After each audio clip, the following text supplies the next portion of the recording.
আসসালামু আলাইকুম। কেমন আছেন আপনারা সবাই? কাঁঠালের বিচি পটল দিয়ে ভাজি করব। আগে থেকে কাঁঠালের বিচি পটলগুলো কেটে ধুয়ে রেখেছি। কড়াইতে রেগুলার তেল দিয়ে দিয়েছি। তেলটা গরম হয়ে আসলে আগে থেকে কেটে রাখা কাঁঠালের বিচি পটলগুলো দিয়ে দিলাম। এখন পরিমাণ মতো হলুদ গুঁড়া, স্বাদ মতো লবণ দিয়ে দিলাম। দিয়ে ভালো মতো মিশিয়ে নিতে হবে। মিশানো হয়ে গেলে এখানে স্বাদ মতো কাঁচামরিচ দিয়ে দিব। দিয়ে আবারও ভালো মতো মিশিয়ে নিতে হবে। মেশানো হয়ে গেলে ঢাকনা দিয়ে ঢেকে দিব।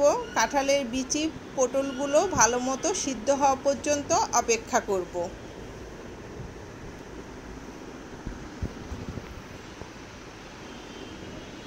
এই তো এরই মাঝে সবগুলো ভালো মতো সিদ্ধ হয়ে গেছে। ঢাকনা দিয়ে আর ঢেকে দিব না।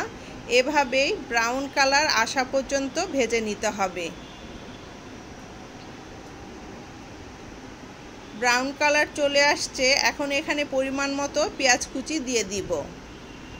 পেঁয়াজগুলো সব ভালো মতো মিশিয়ে নিতে হবে।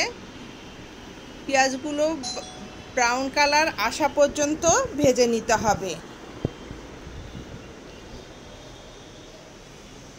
এই তো ভালো মতো পেঁয়াজগুলো ব্রাউন কালার চলে আসছে। তৈরি হয়ে গেল মজাদার কাঁঠালের বিচি পটল ভাজি।